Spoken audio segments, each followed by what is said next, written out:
The earliest memory of animation, I think, was when I first got a colour television. And I remember coming home and through the gap in the door when I was walking up the stairs, I saw Squiddly Diddly. And that kind of blew me away because it was, before then, obviously you see cartoons and stuff, but being in black and white, they didn't register in the same way. And when we got the colour TV, it was massive. Boy, with an act like this, I'm bound to go places. My favourite time to watch cartoons is sitting in bed with a bowl of Cocoa Pops Saturday mornings, and I feel like I'm a kid. I don't think you ever grow out of cartoons. Cartoons are part of our lifestyle, and especially if you've got kids, you can't help it. Because I've got kids of my own, and my kids will sit there all day long if you let them. They watch The Simpsons, and they watch South Park, which is fantastic. I mean, I let them watch anything. I don't stop them watching anything, my kids. And but South Park, they get a lot of good information that you don't fancy telling them yourself. And they pick it up and they come to me and they say, "What about this and this?" And I say, "That's right." Shut up back there! Ah! Yeah, whatever, you fat bitch. What did you say? I said I have a bad itch. Oh! Oh, when I was a kid, my favourite, and still is, if it's on, I will sit down and watch, is Wacky Races. And now, here they are, the most daredevil group of daddy drivers to ever whirl their wheels in the Wacky Races. I'm a big fan of playing the villain, right? Obviously, I've done it enough over the years. And I think the first time I ever fell in love with a villain on the screen was Dick Dastardly, and his sidekick Muttley. What's this? Those double villains in Car 00, Dick Dastardly and Muttley, have somehow gone into the lead.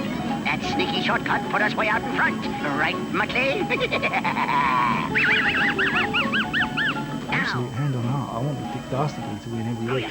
But I was so frustrated every week because, he was always in the lead, but would always stop to set another trap. And I would think, don't set the trap, man, just go, carry on going. And he'd always do the trap and come in last. The variety of characters that's in the Wacky Races is amazing. There's Penelope Pitstop, who I was in love with. She was my, the first time I realised that love existed when I was a kid. Oh, and here's the lovely Penelope Pitstop, the glamour gal of the gas pedal. The storylines are simple. I mean, it's the same story every week, every episode. The whole thing is kind of based on that Monte Carlo or bust and the Great Race. Terry Thomas playing the bad guy, that's Dick Dastardly, right? But it appeals to us. I think the show in my head means a lot more to me than what was actually just on the television. It brings back all these memories of my mum and dad bringing in cockles and winkles and bread and butter on a Saturday afternoon and sitting down in front of the TV, and that being my time, so it brings back a lot of nice memories. And coming up fast to finish last is that villain, Dick Dastardly. Drat! Lost again!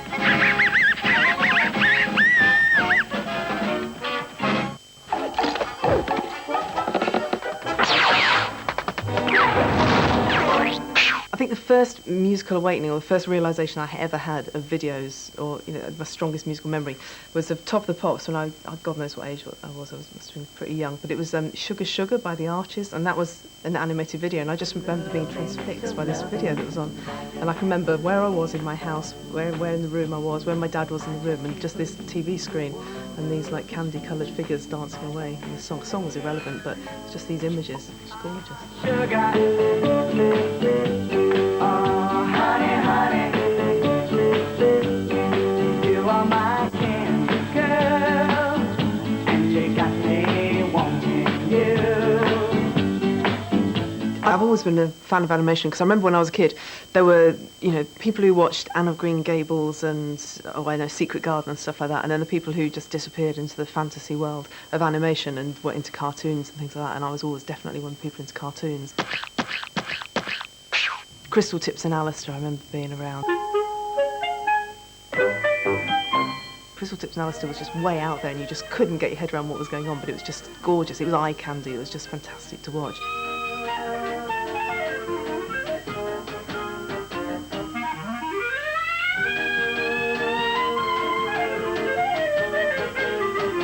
I was dragged along to the Pokemon movie, and I sat there, and there was a short film that was on beforehand, and it was the worst animation you have ever seen in your life. You know, it was worse than Bod. It was worse than anything I remember seeing. Rhubarb and custard.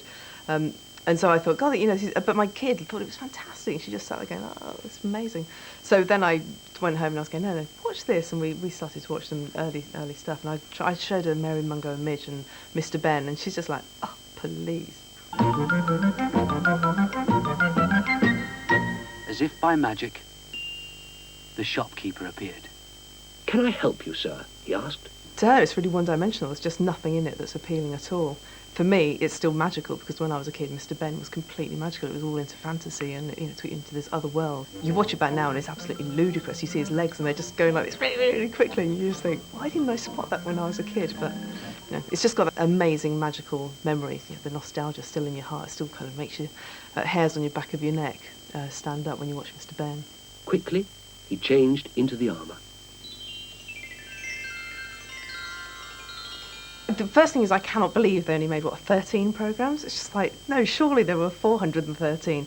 And the one that I seemed to see over and over again was the Red Knight one. I mean, it didn't particularly appeal because I wasn't particularly into jousting or knights or anything like that, but that seemed to be on permanently.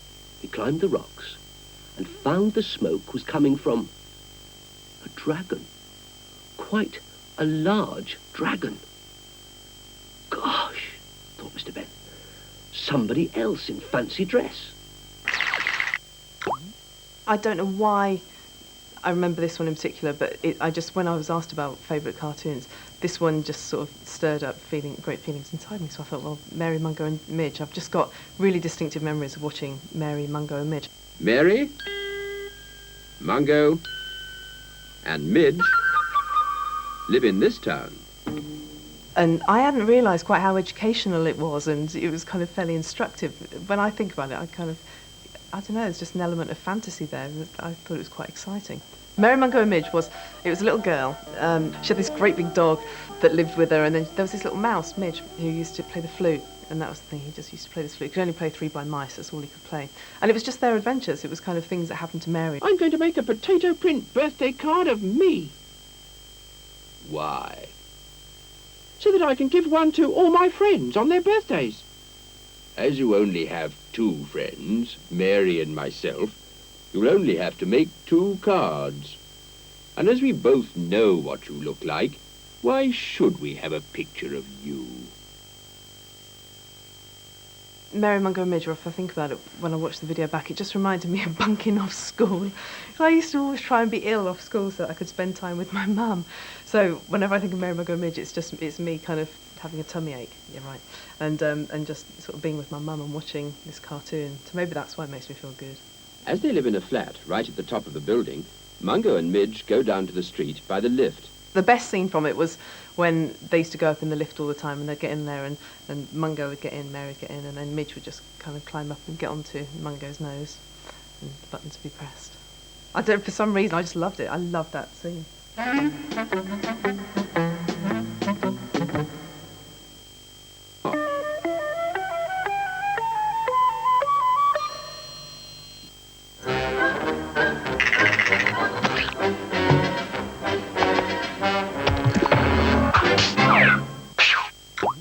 I'd like to get an old school show on T4. I'd like to get Hong Kong Phooey or something like that. Cat dog. I mean, whoever came up with the idea of cat dog, a cat and a dog attached, deserves like a medal. They should be involved with NASA or something. You know, dog, it's a good thing I have 9 lives. Otherwise, I wouldn't survive all the abuse you put me through. We got this lovely little email from a 5-year-old kid, and I don't think any 5-year-olds watch the show. And he just said, you know, I really enjoy Cat Dog, but I just don't understand where he poos. I just thought, that's a very good point.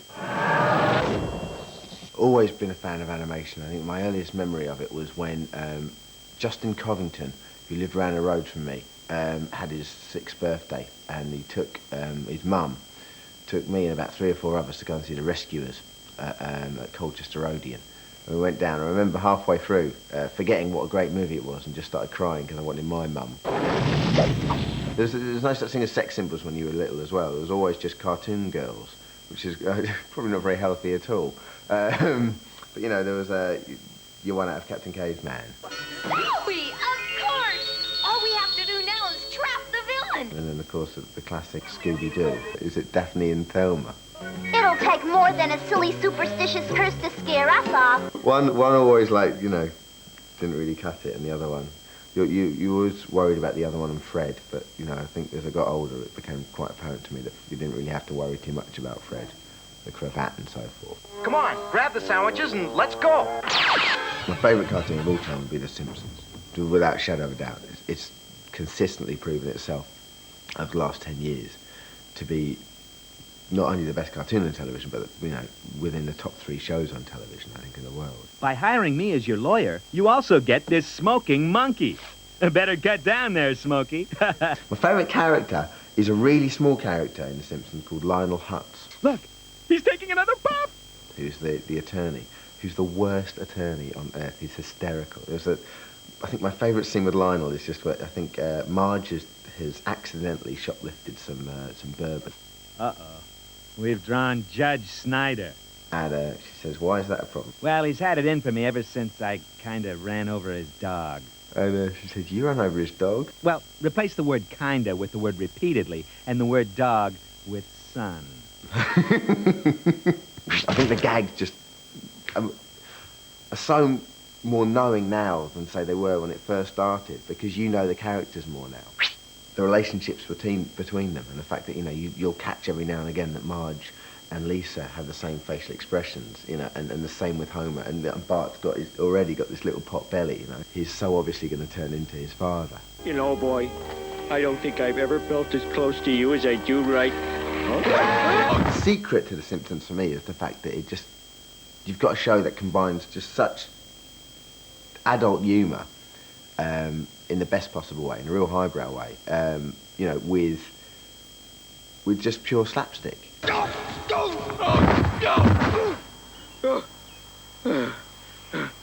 My favourite episode of The Simpsons by far is the one where Apu gets sacked for selling Homer dodgy hot dogs.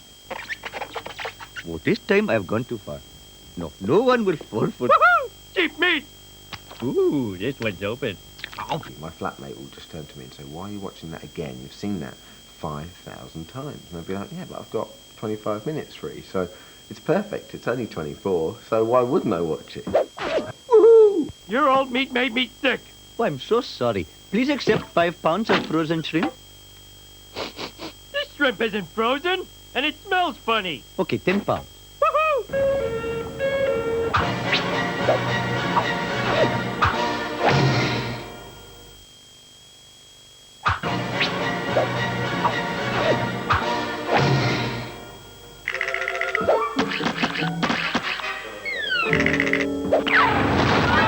The thing for me that got me into animation was the Banana Splits Saturday mornings, and it was the Arabian Nights with a bloke that could turn himself into any animal, you know, size of an elephant, size of a monkey, a donkey that you pulled the tail and it went. Oh. Another thing that got me going in animation was the Pink Panther show, because I wanted to move to America because all 8-year-olds can drive pink sports cars. I did Crapston Villas, cut my teeth on that doing the voices. Robbie Gay, 20, Manchester. I just went, oh, God. Oh, I do love you. Put some sausage rolled in the oven, mother. Hey, are they for me? Say you add a certain quirk, say like a or whatever, you know, some kind of tick, vocal tick, they'll put that into it, and it's very flattering to see that the way that they alter it through you, so you sort of made it your own.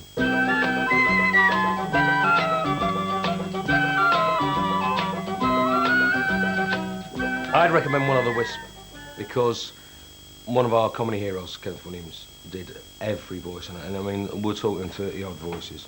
Hello, Edna, said Arthur. You stupid frog, you! Shrieked Edna. I'm not a frog, I'm a caterpillar. Do you want to bet on that? I've tried to do that, where you have to play against yourself and you have to go, hello, Arthur. Yes, hello. Hello, Mavis. It's like you've got multiple personality problems, and you go, oh, who am I now? Knowing what Kenneth Williams was like, I'll guarantee you that he just did it, switched, like character to character to character in the script. I bet you that's how he did it. Good morning, everyone. What a simply scrumptious day. Did you hear what I heard? Nutty as a fruitcake. Children love it on a broad level, but adults can see through the veneer and see the undercurrent of some of the humour. Sometimes, you know, a little bit near the bone. I always thought Mavis Cruitt, you see. Just the Moog for a dog and Car Wash for a cat. The plot lines were a bit ludicrous, but slightly a bit hard for a kid to get his head round, you know what I mean? Great ideas, but very, very odd. Here, Mavis, I don't see his legs.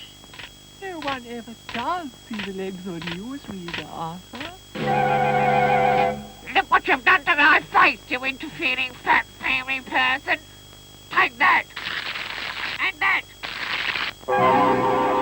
Things seem to be back to normal, eh, Maeve?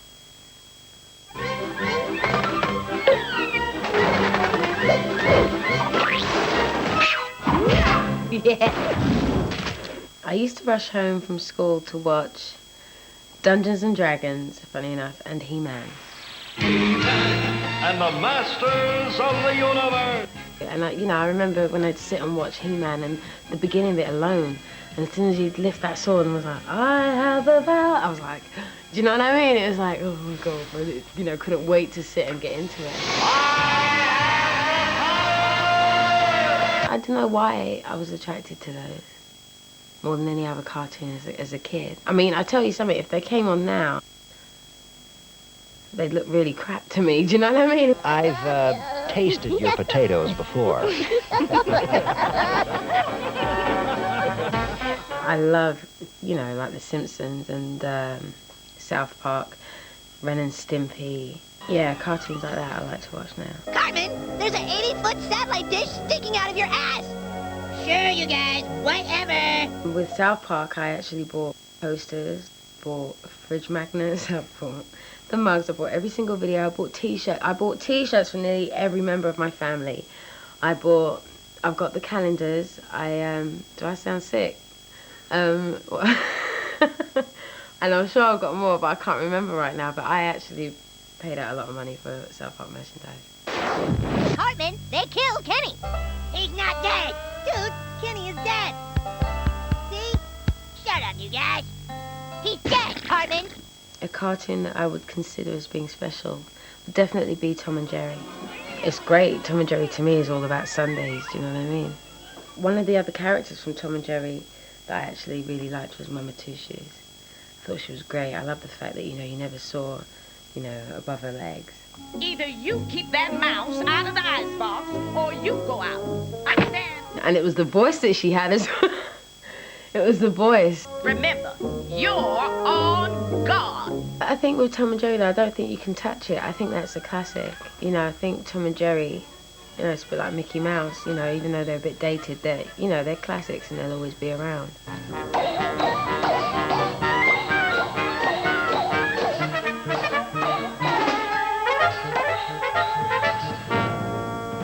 The kids actually find the violence quite funny. Someone's arm got chopped off, it suddenly reappeared again in the next scene. I don't think that violence it's bad in cartoons. I always thought the violence was fine. That's made me sound like a really evil person.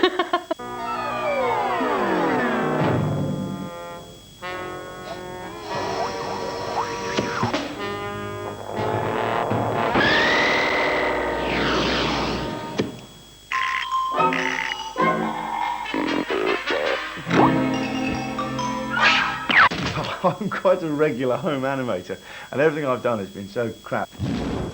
You can have a look here at Breakfast on a Plate, which I shot on my balcony in Ibiza on holiday a few years ago, and I'm a Super 8 enthusiast, and I tried to shoot this, and it took me a whole morning, and I think when it came back, it's about the most disappointing 4 seconds I've ever seen. It took so long, and it's crap. I would think The Clangers was the first time that I was really you know, really was into a particular cartoon or into a particular piece of animation, something that I would really watch absolutely religiously and be entranced by. And I still love now. I still have sort of clanger videos that I watch. I enjoy it immensely. That owl? Got them. They look all right. I think they rather enjoyed that.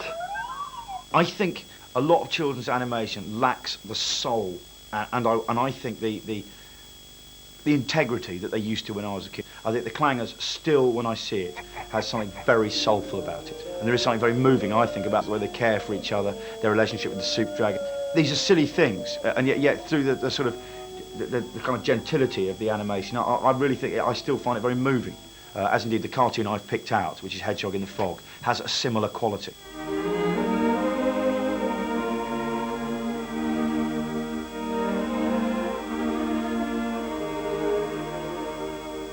It's a piece of animation that absolutely transports you.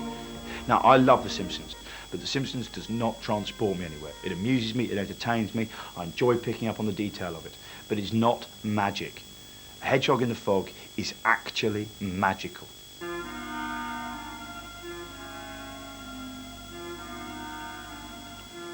А интересно, подумал ежик, если лошадь ляжет спать, она захлебнется в тумане. И он стал медленно спускаться с горки, чтобы попасть в туман и посмотреть, как там внутри. It's about a hedgehog. He's going off to have tea with his friend the bear. He's got his jam in his little knapsack, and he gets lost in the fog trying to save his friend the horse from drowning in the fog. And he gets lost, and he's terrified, and eventually a friendly fish carries him down the river, and he manages to hook up with his friend the bear, and then he's sitting there with his friend the bear, but all the time he's thinking about how the horse is, and that's it. And yet, after he made it, Yuri Norstein was hauled up, before the Russian authorities just because they were saying, what is this really about? What are you saying here? What is the fog? What is the horse? Is this is this politically very subversive? And so when I watch it, I'm always thinking, what could that represent? The fog. What is this beautiful white horse in the fog? Is it truth? Is it the truth? Is it freedom that he sees? And as he goes into the fog and he faces that kind of uncertainty, he doesn't know who to trust, he doesn't know what danger is. We see a sequence where he's actually frightened of a leaf, then a dog comes up, we think the dog, that's got to maul the hedgehog, but no, finds his lunch, which he's lost. There's so much there to sort of think about, and it's just, above all, it just looks beautiful. Медвежонок говорил, а ежик думал, все-таки хорошо, что мы снова вместе. И еще ежик думал о лошади. Как она там, в тумане. And for more animated fun and games and full details of what's in store throughout Channel 4's Animation Week, visit the website at channel4.com/cellmate.